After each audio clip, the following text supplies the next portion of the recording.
স্বাধীনতা বিরোধী, মুক্তিযুদ্ধ বিরোধী, গণতন্ত্র বিরোধী এই অপশক্তিকে যে কোনো মূল্যে আমাদের প্রতিরোধ করতে হবে।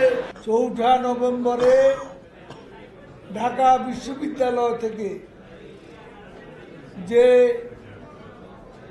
শোক শোভাযাত্রা বের হয়েছে, সেটারও সংগঠক ছিল বাংলাদেশ ছাত্রলীগ। ৩২ নম্বর পর্যন্ত আমাদের মিছিল ছিল, শোক মিছিল। কলাবাগানের কাছে গিয়ে আমরা খবর পেলাম জেলখানায় জাতীয় 4 নেতাকে নির্মমভাবে হত্যা করা। বিপ্লবের নামে শত শত অফিসার জওয়ান হত্যা করা হয়েছিল। ফাঁসি দিয়ে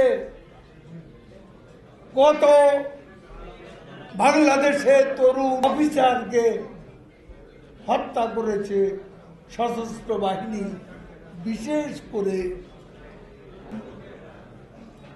এয়ারফোর্সের অসংখ্য অফিসারকে হত্যা করা হয়েছিল। মুক্তিযোদ্ধা অফিসারদের হত্যা করা হয়েছে। ৪ঠা নভেম্বর রাজউল্লভ ইয়ারলতি, ঠিক ৭৫-এ ১৫ই আগস্ট বাংলাদেশে সেই বিশ্বাসঘাতকতা খন্দকার মুশতাকের সঙ্গে সেনাপতি জিয়াউর রহমান ছিল।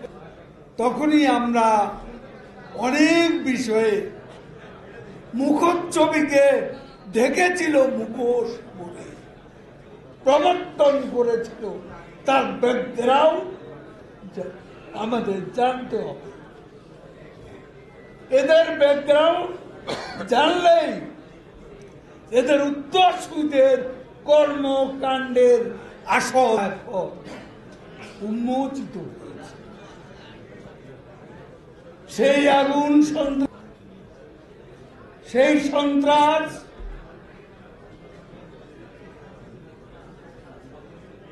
কি বিভৎস, কি নারকীয় ধ্বংসলীলা, কি তাণ্ডব হিংস্রতা এই বাংলাদেশে আবারও সংঘটিত।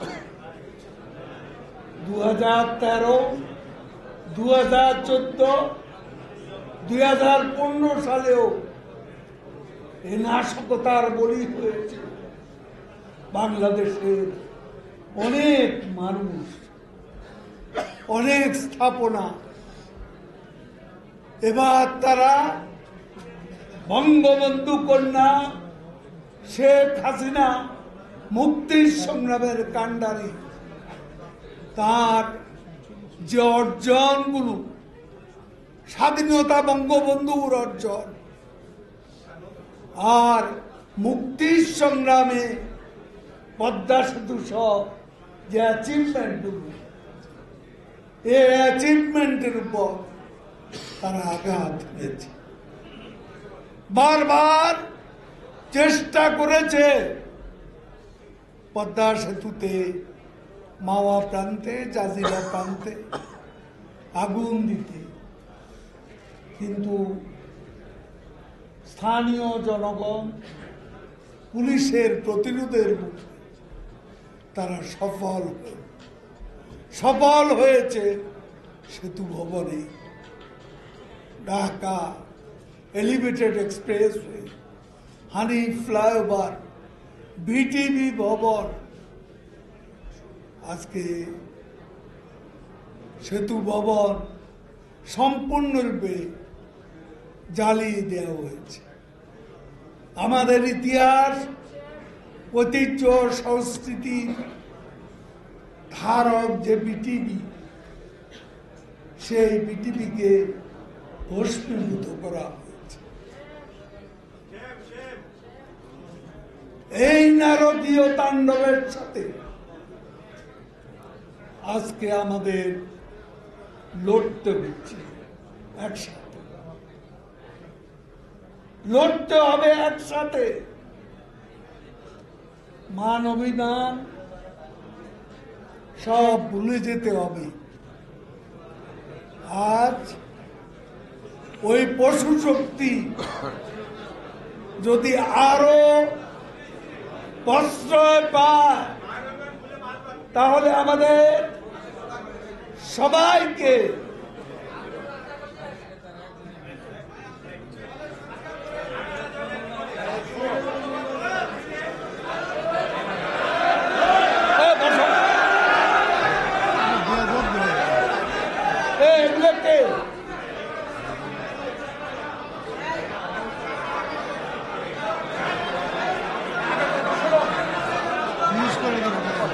সবাইকে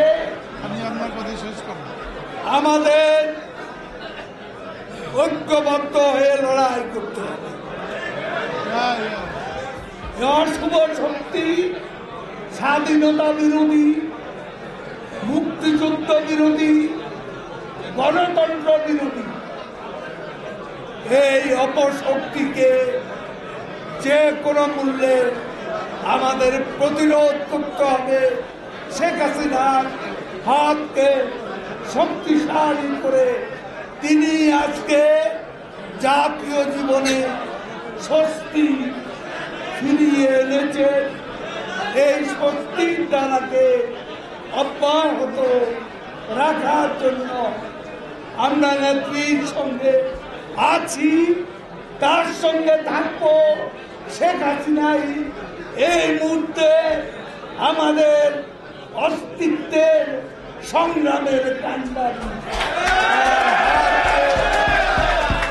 আমাদের আরো শক্তিশালী করতে হবে।